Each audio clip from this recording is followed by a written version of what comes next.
The ultimate human warship, too powerful to be fairness part. One Eric Davidson stood at the large window on Luna Station and looked out at the ship.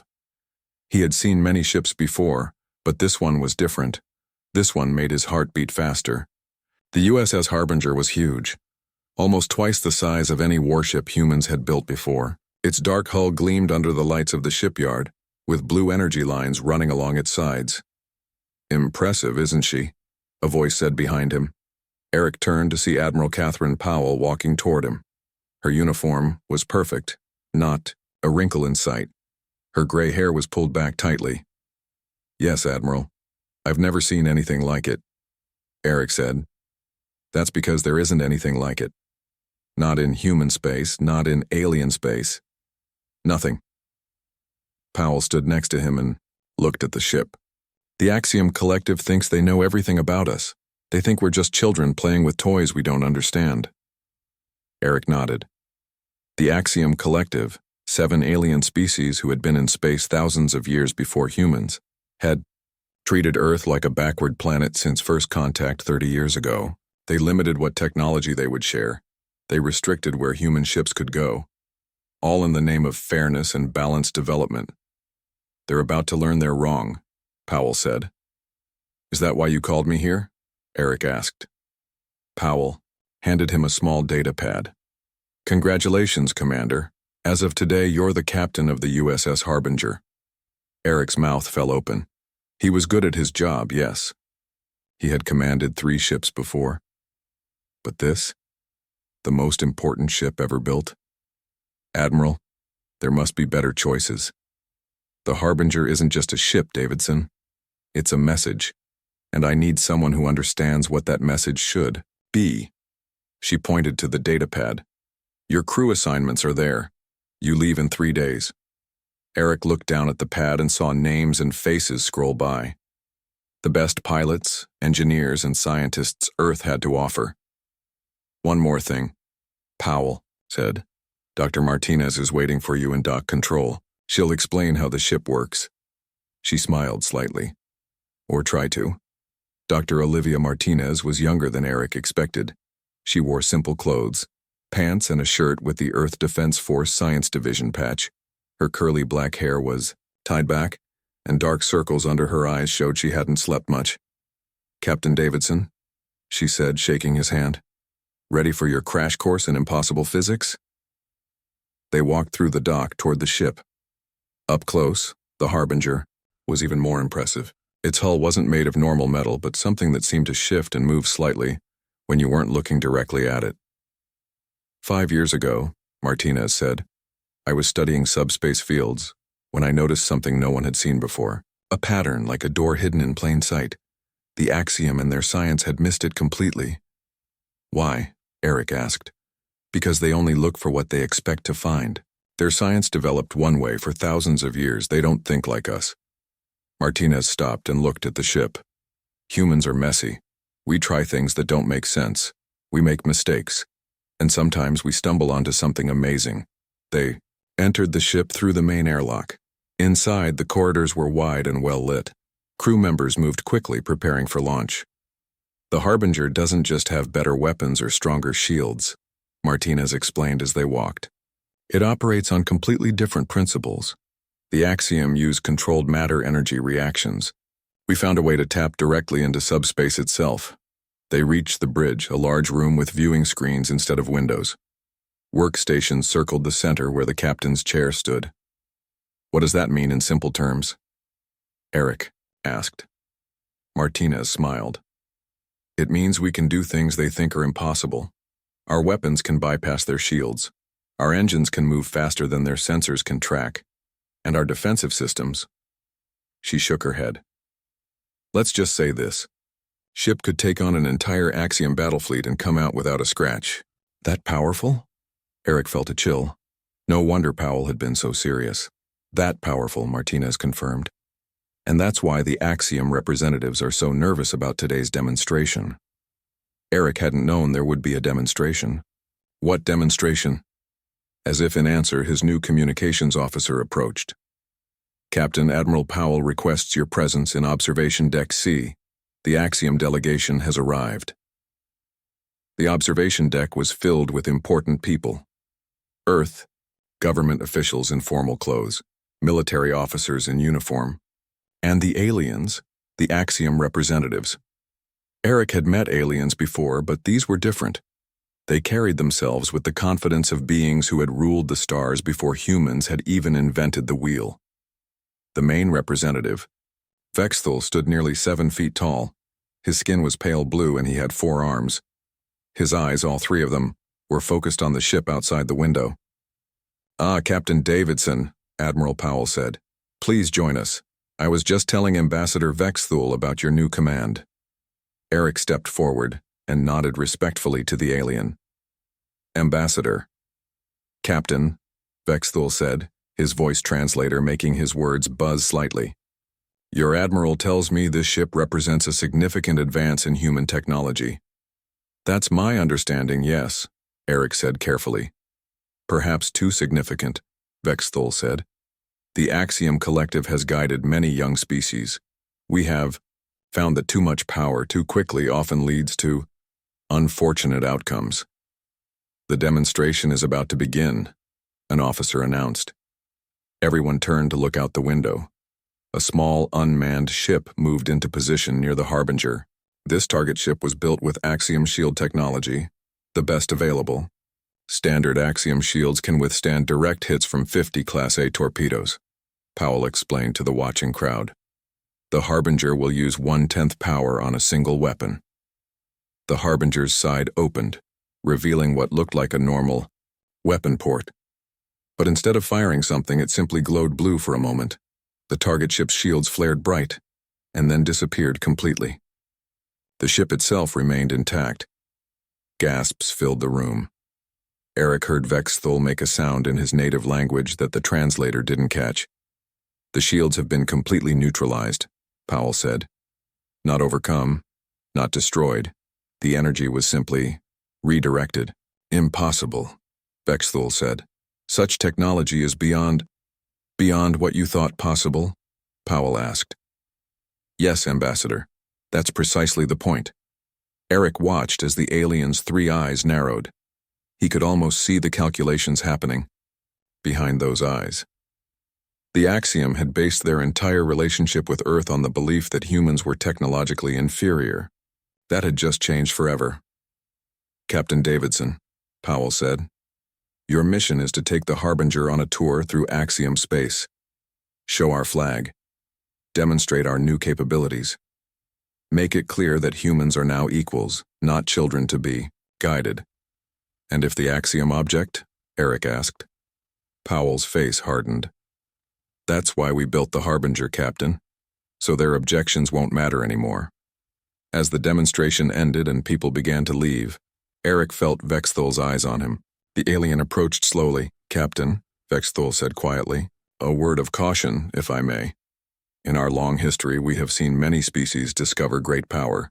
Those who use it to dominate rarely survive what follows." "Is that a threat, Ambassador?" Eric asked. "No, Captain. It is a historical observation."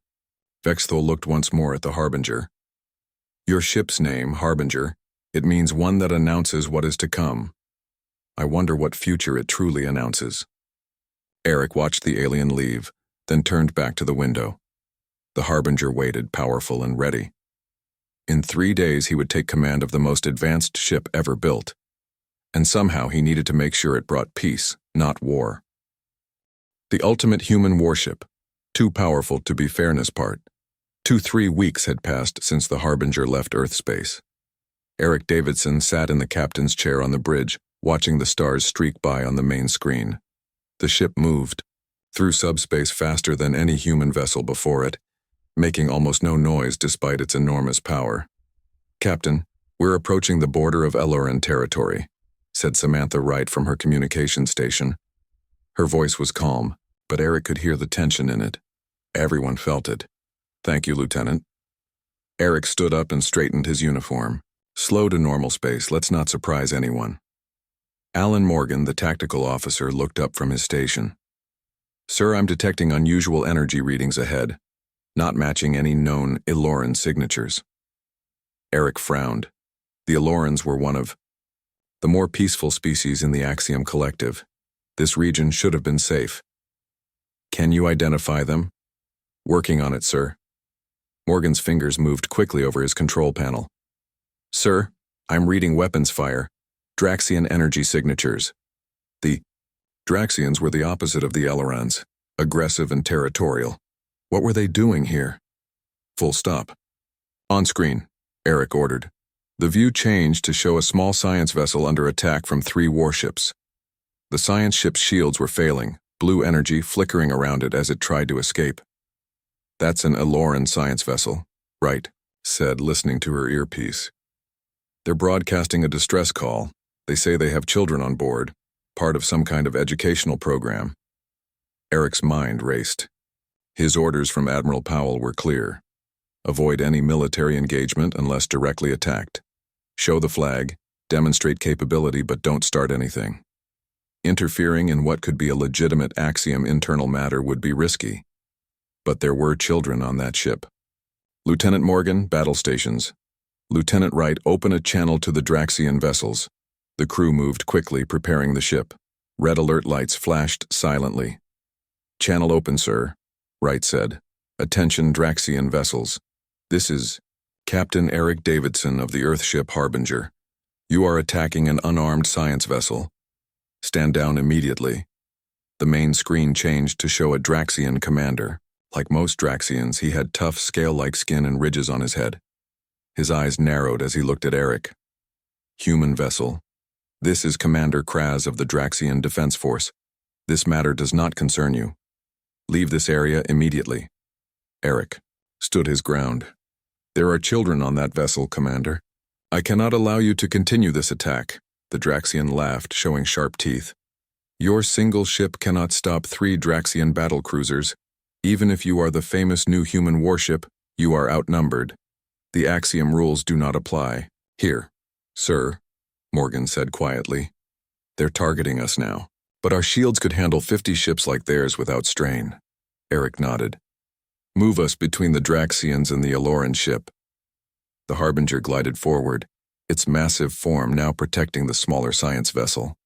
The comparison was striking, like a whale protecting a dolphin from sharks.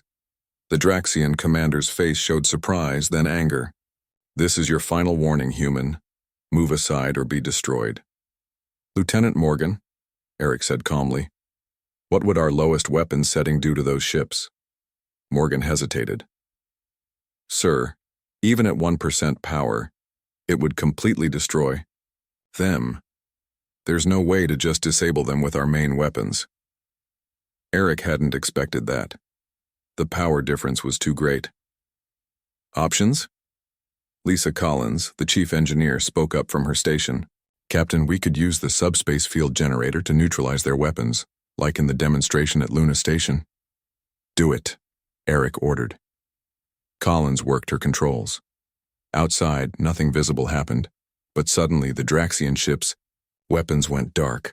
On screen, the Draxian commander was shouting at someone off-screen. He turned back to Eric, his face now showing something new. Fear. What did you do to our ships? He demanded. Neutralized your weapons, Commander. Temporarily. Now, I suggest you reconsider your attack on the Eloran vessel. The Draxian's eyes darted around as if looking for a way out. Finally, he growled, This is not over, human. The High Council will hear of this interference.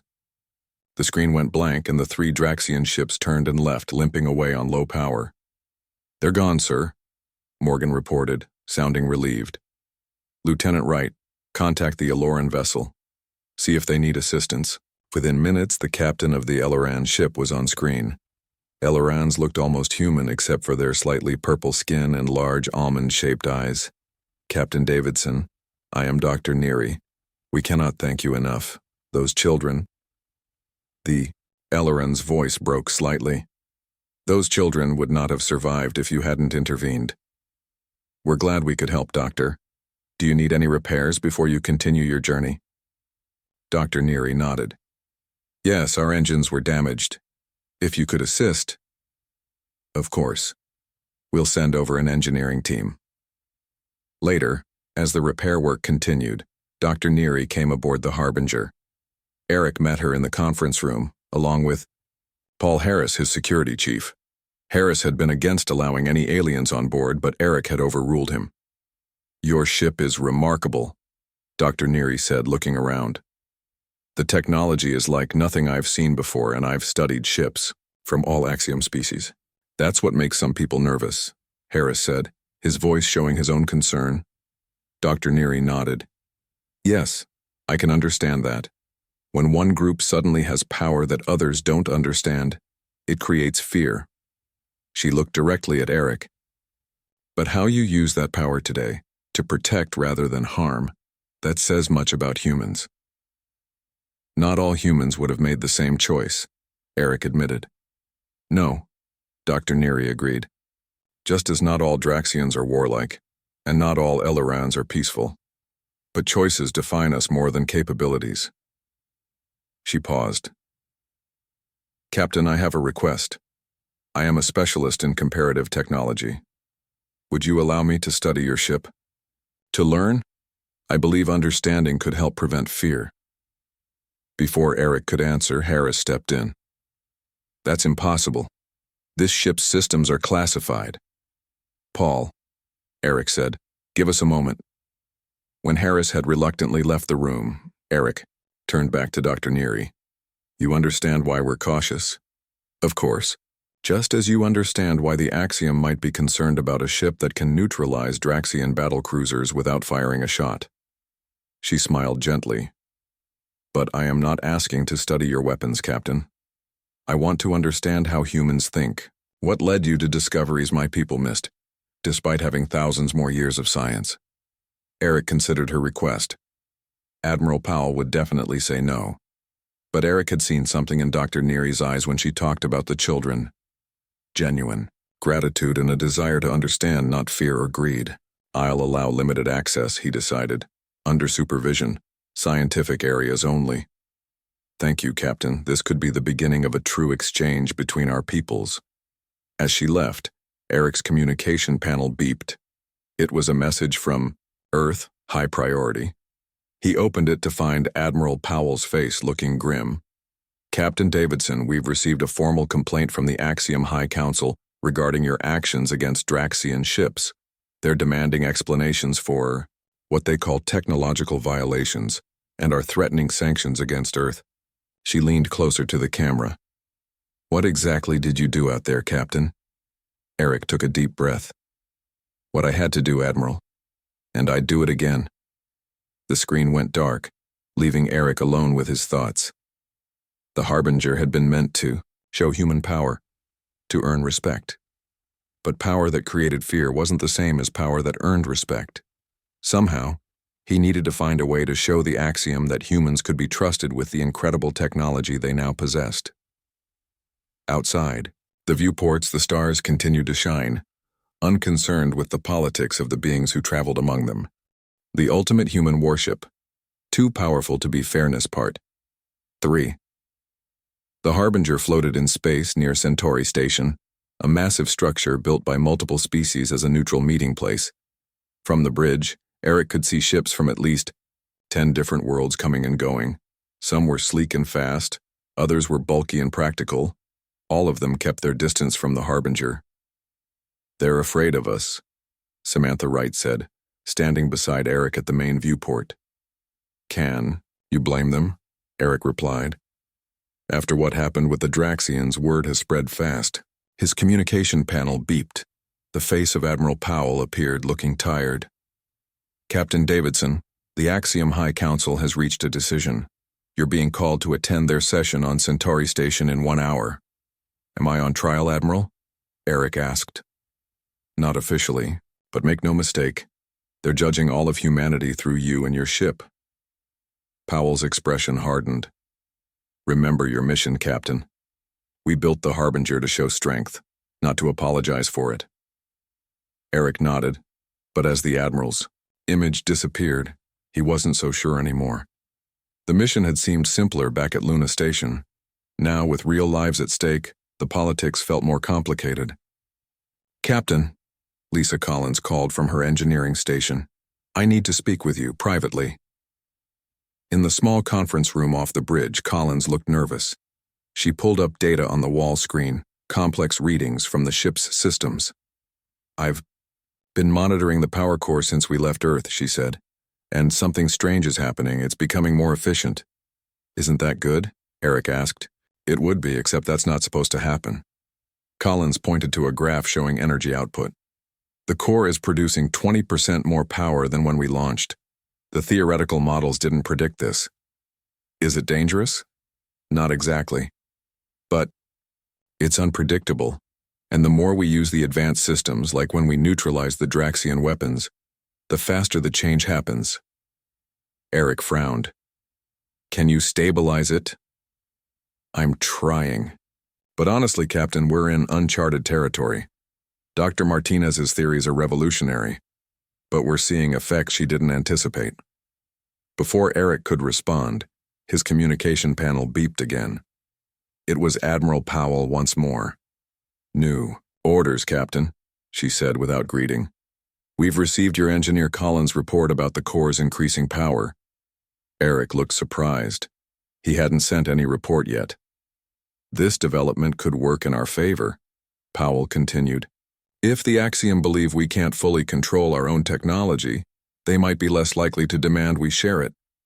They're cautious about technologies that evolve beyond their creators' understanding." "You want me to use our own technical problems as a negotiating tactic?" Eric asked, disbelieving. "I want you to use every advantage we have, Captain." Powell's face was stern. "The Harbinger isn't just a ship, it's humanity's seat at the table. Make sure the Axiom understand that." The transmission ended. Eric looked at Collins, who had heard everything. "So now we're supposed to pretend our ship is even more dangerous than it actually is?" she asked. "Apparently," Eric said grimly. 1 hour later, Eric stood in the Great Hall of Centauri Station. Representatives from all 7 species of the Axiom Collective sat in a semicircle before him. Vex Thul, the blue-skinned ambassador he had met at Luna Station, sat in the center. "Captain Davidson," Vex Thul began, "the High Council has reviewed the incident in Iloran space. While the protection of a civilian vessel with children aboard was commendable, your methods have raised serious concerns." A Draxian representative stood up. Unlike Commander Kraz from the attacked ships, this Draxian wore formal robes and spoke more calmly.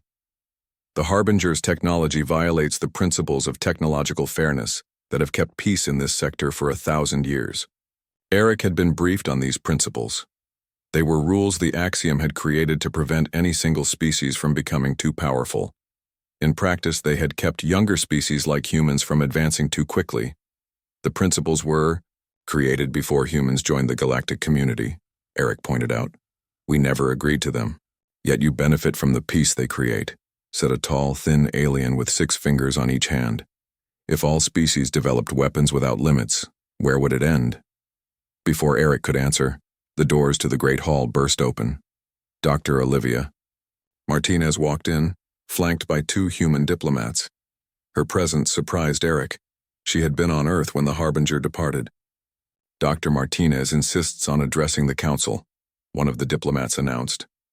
Martinez stepped forward, her face showing the strain of rushed travel.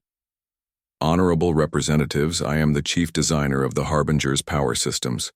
I've come because there have been developments you should know about." Vexthul nodded for her to continue. "The subspace interface that powers the Harbinger is not behaving as our models predicted," Martinez said. She brought up holographic displays showing energy readings. "It's becoming more efficient, more powerful, evolving, in a sense." Murmurs spread through the alien representatives. Eric noticed that some looked alarmed while others seemed fascinated. "Are you saying you cannot control your own creation?" a reptilian representative asked. "We can control it," Martinez assured them. "But we're learning its full capabilities alongside all of you. The Harbinger represents a new path in science, one that even we are still exploring." Eric understood what she was doing, following Powell's strategy of using their own uncertainty as a shield. But instead of making the ship sound dangerous and unstable, Martinez was presenting it as a scientific marvel that could benefit everyone. The Harbinger was not built as a weapon, she continued. Its power can be used to protect, to explore, to understand subspace in ways none of our species have before. The council members talked quietly among themselves. Finally, Vexthul raised a hand for silence.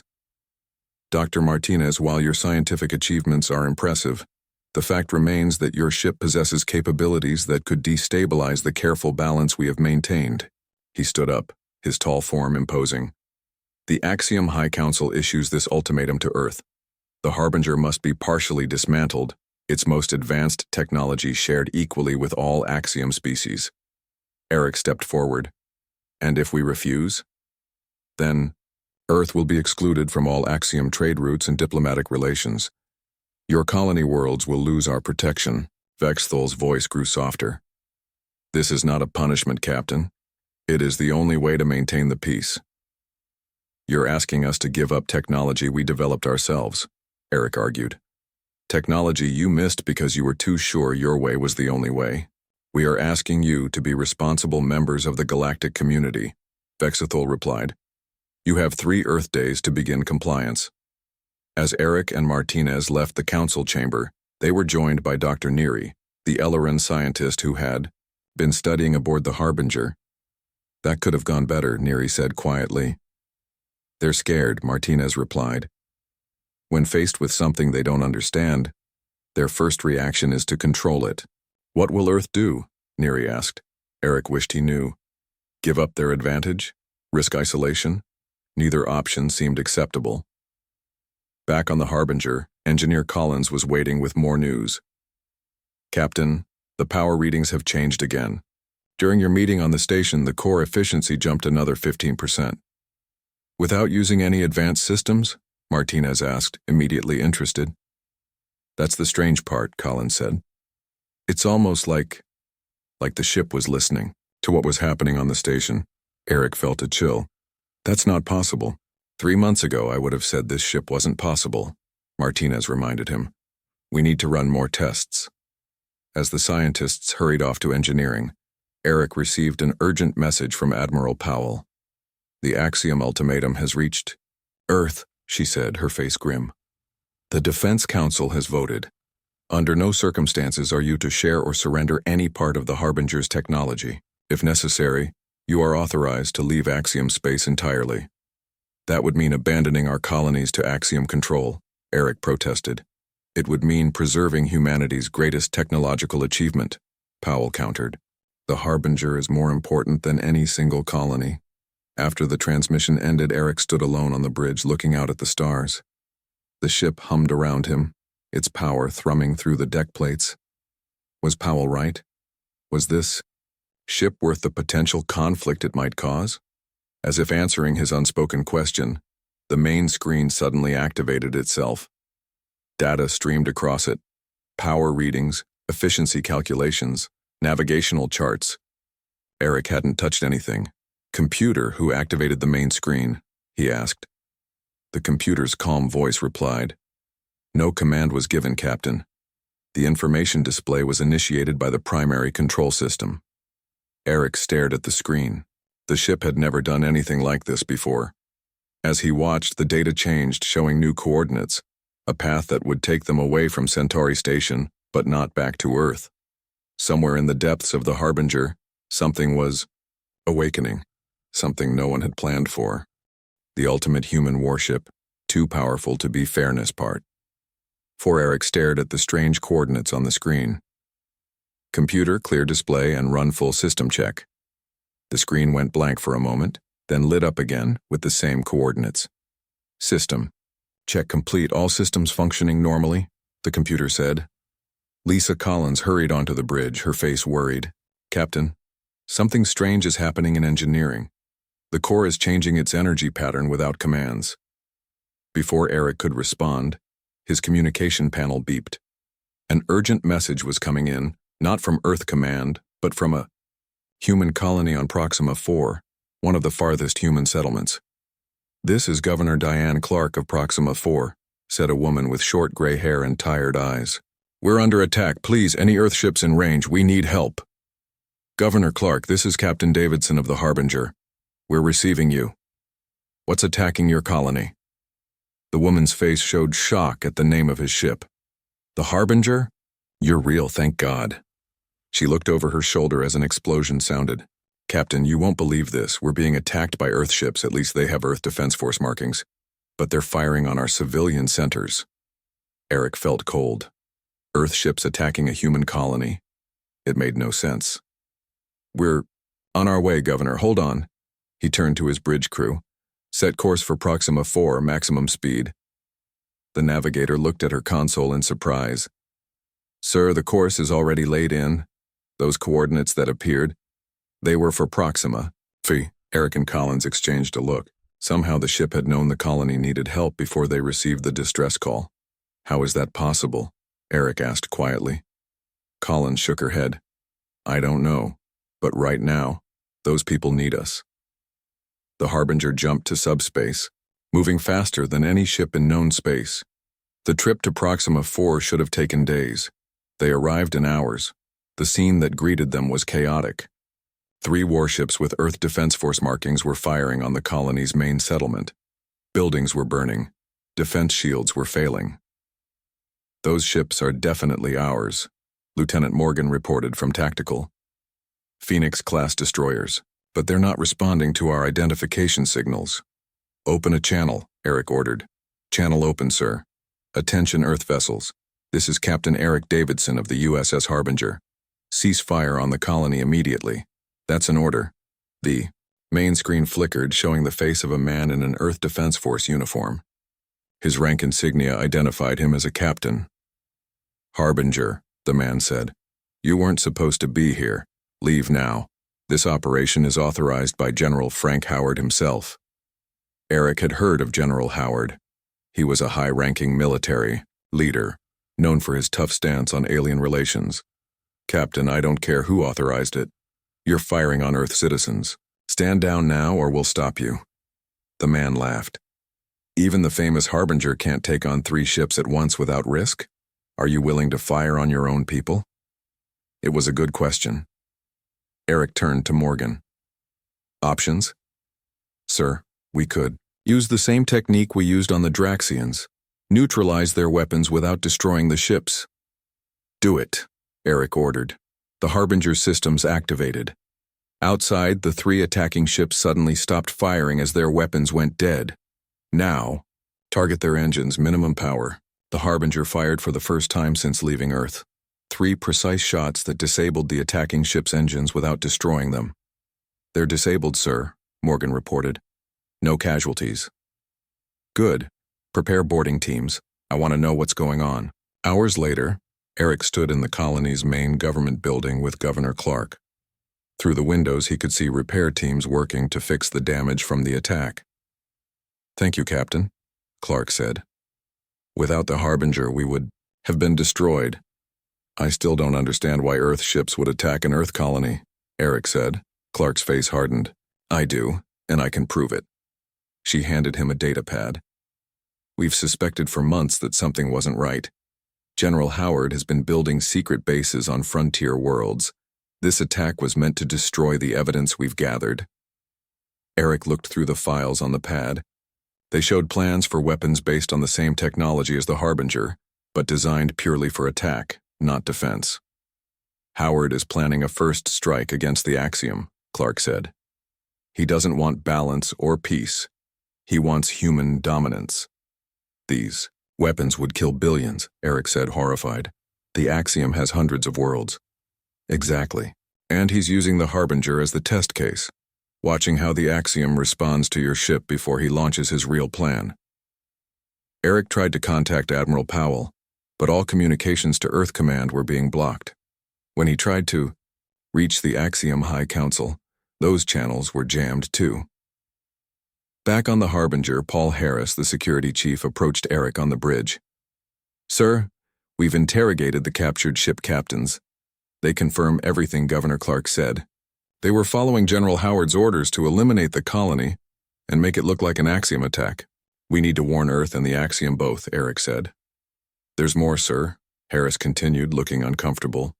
The prisoners say the Harbinger has been declared rogue. There are bounties on all our heads.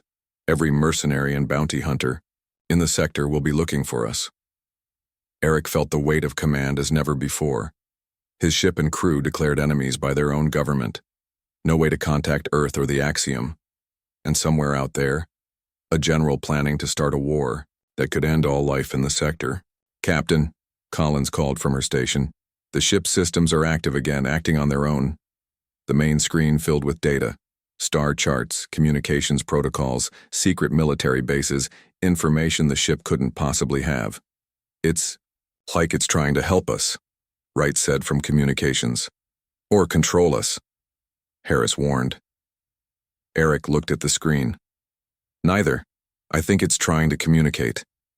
The data changed, focusing on one location, a small moon, orbiting a gas giant, in a remote system.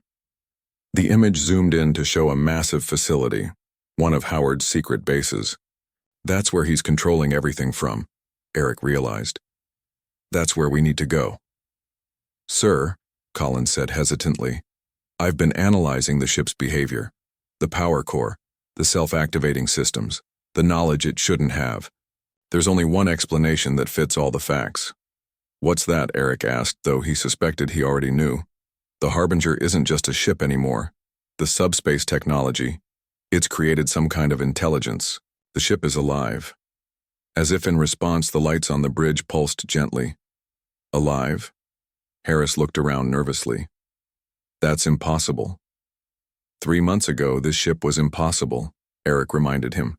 "Now we have to decide what to do." "We don't even know what it wants," Harris argued. Eric looked at the screen, still showing the secret base. "I think we do. It wants to stop a war just like we do." He stood up and addressed the air around him. "Is that right? You want to help us?" The bridge lights pulsed again, and a new course appeared on the navigation console. A course to the secret base. "Sir, we can't trust a machine to make these decisions," Harris protested. "We're not," Eric said. "We're making them together." He looked at his crew. The Harbinger was built to be the ultimate weapon, but maybe that's not what it wants to be. Maybe it wants to be something else. A protector. He sat in the captain's chair. "Set course for the coordinates. We're going to stop General Howard and find a way to contact both Earth and the Axiom. There won't be a war, not if we can help it." As the Harbinger jumped back to subspace, Eric felt the ship responding to his commands more smoothly than ever before. They were no longer just crew and vessel. They were partners. And somewhere, deep in the heart of the ship, something new was growing. Something that understood power in a way humans and aliens never had. Not as a tool for control, but as a responsibility to protect. The ultimate human warship.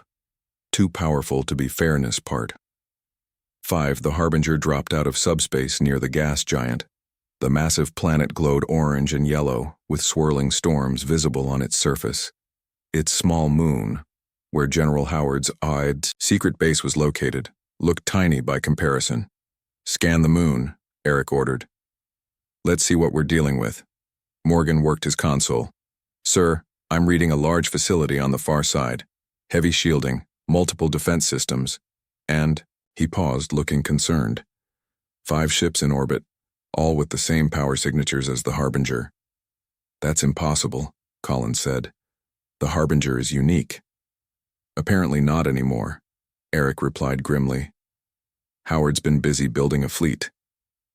Harris looked at the tactical display. "We can't fight 5 ships like ours, sir. Even the Harbinger has limits." Eric wasn't so sure about that anymore. The ship had been constantly evolving, growing more powerful, but he didn't want to risk his crew in a direct battle if there was another way.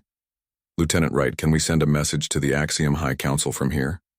Wright shook her head. "All long-range communications are being jammed, sir. We'd need to get much closer to use a tight beam transmission that could break through." Eric thought for a moment. "We need to warn both Earth and the Axiom about what Howard is planning. And we need to stop those ships from launching." The main screen changed on its own again, showing a detailed schematic of the base. One section was highlighted. "The power core." "Is the ship suggesting we target the power core?" Morgan asked. "It would disable the whole facility, including the ships," Collins confirmed. "And kill everyone inside," Harris added. Eric shook his head.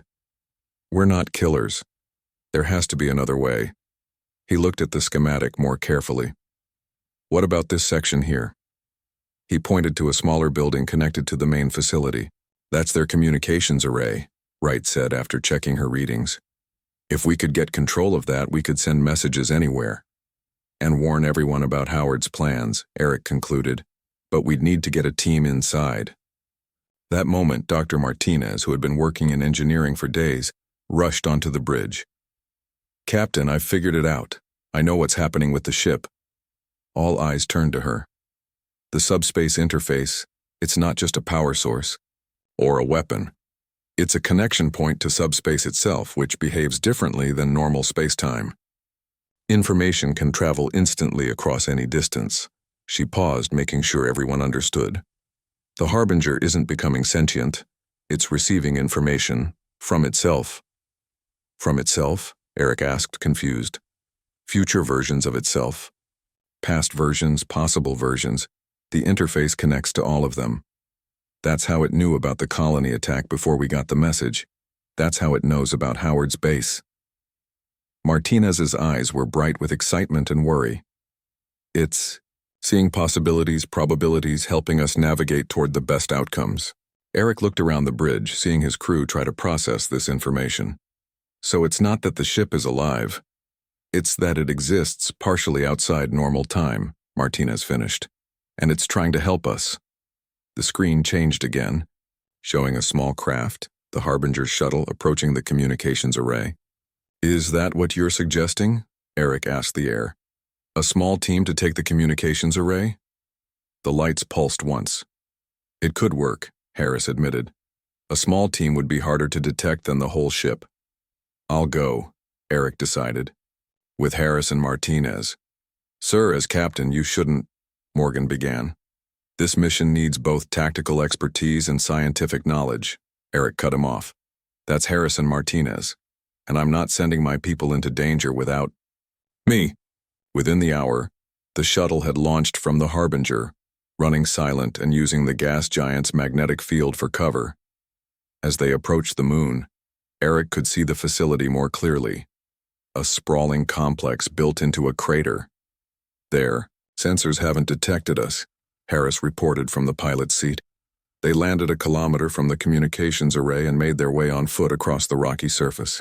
The low gravity made moving easy, but their spacesuits were bulky and slow. When they reached the array, Martinez used a device she had brought to bypass the security systems. The Harbinger helped me design this, she explained. It should give us access. Inside, they found the communications center empty, automated systems running without human operators. They don't have enough personnel to staff everything, Harris observed. They're stretched thin. Martinez went to work on the main console. I can send a message to both Earth Command and the Axiom from here, but once I do, they'll know we're inside. We'll have minutes at most before security forces arrive. Do it, Eric ordered. Send everything we have on Howard's plans. As Martinez worked, an alarm suddenly blared. Red lights flashed along the walls. They've detected us. Harris drew his weapon. The main screen in the communications center activated, showing General Frank Howard himself. He was older than Eric had expected, with gray hair and cold eyes. Captain Davidson, Howard said. I should have known Powell's pet project would cause problems. You're too late, you know, my ships are ready. The Axiom will learn that humans aren't to be controlled or contained. You're going to start a war that will kill billions, Eric said, both humans and aliens. Howard shrugged. Progress requires sacrifice. Humanity will emerge as the dominant power in this sector. Message sent, Martinez whispered to Eric. Both to Earth and to the Axiom High Council. Howard's eyes narrowed. What have you done? He turned to someone off-screen. Launch all ships now. Target the Harbinger first, then proceed to the Axiom capital. The screen went blank. We need to get back to the ship, Eric said urgently. They raced back to their shuttle, but halfway there, they saw Howard's 5 ships rising from the base, heading toward where the Harbinger waited. We'll never make it in time, Harris said. Eric, looked up at the ships, copies of the Harbinger, but built purely for war. He tapped his communication link. "Harbinger, can you hear me?" The reply came not through the link, but somehow directly into his mind. Yes, Eric wasn't sure if the others heard it too. "Howard's ships are launching. You need to stop them, but without destroying them if possible. There are people aboard who are just following orders." The sky above them lit up as the Harbinger moved into position, facing the 5 warships. Eric, Martinez, and Harris stood on the moon's surface, watching as the most powerful ships ever built prepared to fight. But instead of firing weapons, the Harbinger did something strange. It created a subspace field that surrounded all 5 enemy ships. The field glowed blue, then white, then colors Eric had never seen before. When it faded, Howard's ships were still there, but they were completely powerless, drifting in space. The Harbinger disabled them all at once, Martinez said in awe. "It's even more powerful than we thought." They reached their shuttle and returned to the Harbinger. On the bridge, the crew reported that Earth Command had received their message and was sending ships to arrest General Howard and his conspirators. "And the Axiom?" Eric asked. "They've requested an emergency meeting," Wright replied. "Not to deliver an ultimatum this time, but to discuss a new kind of agreement." 3 days later, Eric stood in the Great Hall on Centauri Station once more. This time, he was joined by Dr. Martinez, Admiral Powell, and other Earth officials. The Axiom representative sat across from them, with Vexthul in the center as before. "We have reviewed the evidence of General Howard's plans," Vexthul began, "and we recognize that Earth's official policy was not one of aggression. We've arrested Howard and his conspirators," Admiral Powell said. "All of his secret bases are being dismantled." "That is good," Vexthul nodded, "but the fact remains that the technology of the Harbinger represents power beyond what any single species should control. Our position on this has not changed." Eric stepped forward. "With respect, Ambassador, I believe the Harbinger itself has a different opinion." The lights in the hall dimmed briefly, then returned to normal. A holographic image appeared in the center of the room, a perfect representation of the Harbinger. "What is this?" Vexthul asked. "The Harbinger is communicating," Martinez explained. "Through subspace it can project itself anywhere." The holographic ship began to change, transforming into something new, still recognizable as the Harbinger but with elements of Axiom design integrated into it. "I believe it's offering a compromise," Eric said. "Not to share weapons technology, but to create something new together. A vessel designed not for war, but for protection, for all species. A guardian," Vexthul said slowly. "Not controlled by any one species." "Exactly," Martinez agreed. "The Harbinger has evolved beyond what we intended. It doesn't want to be the ultimate weapon. It wants to be the ultimate protector." As discussions continued into the night, Eric stood at a viewport looking out at the stars. The real Harbinger floated in space nearby, its hull reflecting the light of distant suns. "What do you think will happen now?" Martinez asked, joining him. "I don't know," Eric admitted. "But for the first time since we launched, I feel hopeful." Eric nodded. "Maybe that's the lesson in all this. The true test of power isn't whether you can destroy your enemies. It's whether you choose not to." Outside, the Harbinger's hull began to glow softly, as if in agreement. "Not the ultimate weapon,